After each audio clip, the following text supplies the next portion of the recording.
বললাম যে এই শিক্ষকতা এটি একটি পেশা নয়।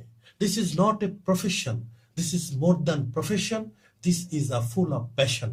তাদের তো একটা বিনোদনের জায়গা দিতে হবে, ঘোরার জায়গা দিতে হবে, সেটি পারছেন না।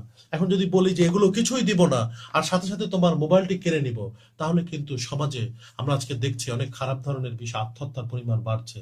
আমরা দেখছি যে অনেক ধরনের অপাংতেয়, অমার্জিত, অশালীন কাজকর্ম হচ্ছে, কারণ সে নিজেকে বুঝাতে পারছে না যে তার ট্রাক কোথায়। আমার ছোট্ট ছোট্ট ভাই বোনেরা, মোবাইল এটি লাগবে, এটি আমার প্রয়োজন, এটি থেকে বেরোনো যাবে না। আর এটি দেখবেন না তাও না, তবে একটু শপথ করেন যে সব সময় না, পড়তে বসবো দেখবো না, সামনে ভর্তি পরীক্ষার প্রস্তুতি দেখবো না, সামনে পরীক্ষা দেখবো না, বিসিএস পরীক্ষা, এই 2 বছর ফেসবুক থেকে ডিটাচ, ফেসবুক অ্যাকাউন্ট ডিঅ্যাক্টিভেট করে দেন। তারপরে 2 বছর পরে সফল হওয়ার পর প্রথমে ফেসবুক দেন, বিসিএস সিলেক্টেড।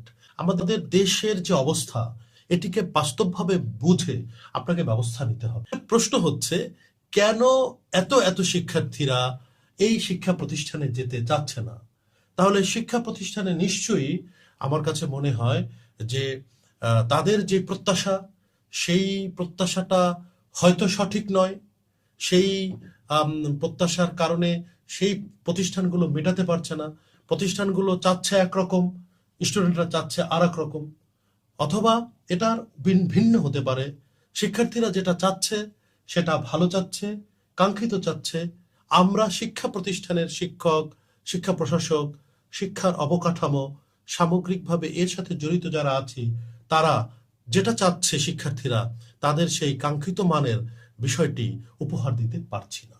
যেটাকে আপনি বলবেন কোয়ালিটি এডুকেশন, যেটাকে আপনি বলবেন ক্রিয়েটিভ এডুকেশন, যেটাকে আপনি বলবেন জব ওরিয়েন্টেড এডুকেশন, সেটা আমরা দিতে পারছি না। সপ্তম শ্রেণীর ঈদে মিলাদুন্নবী থেকে শুরু করে জীবনে আজ পর্যন্ত কোনো বক্তৃতা কম্পিটিশনে আমি তৃতীয় হইনি।